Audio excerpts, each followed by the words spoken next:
ফিলিক্সকে bold করে আগ্রাসী celebration Rashid খানের, যেন পুরো মঞ্চটাই দখল করে নিয়েছেন তিনি। এ সময় মুখে রশিদ খান কি বলছিলেন সেটা নিশ্চয়ই বেশিরভাগ দর্শকই ধরে ফেলেছেন এতক্ষণে। তবে যারা ধরতে পারেননি, দুঃখজনক হলেও রশিদের বলা শব্দগুলো কোনো সংবাদে মুখে বলা সম্ভব না।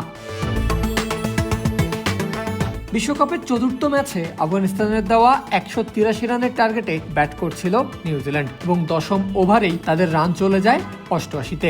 এমন সময় 24 বলে 42 রানে থাকা ফিলিক্সের উইকেট নিতে পারার তৃপ্তিতেই এমন সেলিব্রেশন রশিদের, হয়তো না, সেলিব্রেশনটা যেন তার ব্যক্তিগত ক্ষোভ কিংবা পিওর ইমোশন থেকে এসেছে। কারণ এর আগে রশিদ খান নিজের প্রথম ওভারে এসেছিলেন ইনিংসের সপ্তম ওভারে, আর তখনই ফিলিপসের কাছে খেয়েছিলেন 14 রান, যেখানে টানা 4 ছক্কার বাউন্ডারিও মারেন ফিলিপস। তাই এই উইকেটটা রশিদের জন্য ছিল এক রকম কামব্যাকই, আর বোল্ড করার পর তার আবেগী প্রতিক্রিয়াও আসে সেখান থেকেই। এখন যে কোনো ব্র্যান্ডের পুরাতন এসি বদলে নতুন ওয়ালটন এসিতে উপভোগ করুন 25% ছাড়। মার খাওয়ার পর নিজের কামব্যাক, অ্যাগ্রেসিভ সেলিব্রেশন, পাশাপাশি প্রতিপক্ষকে টপ ক্লাস স্লেজিং, সবকিছুই করেছেন আফগান ক্যাপ্টেন। কিন্তু শেষ পর্যন্ত 182-র মতো বড় পুঁজি নিয়েও ম্যাচ জিততে পেরেছে আফগানরা না।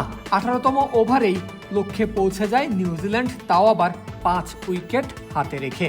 আর এমন বড় হারের পেছনে সবচেয়ে বড় অবদানটাও ক্যাপ্টেন রশিদ খানেরই।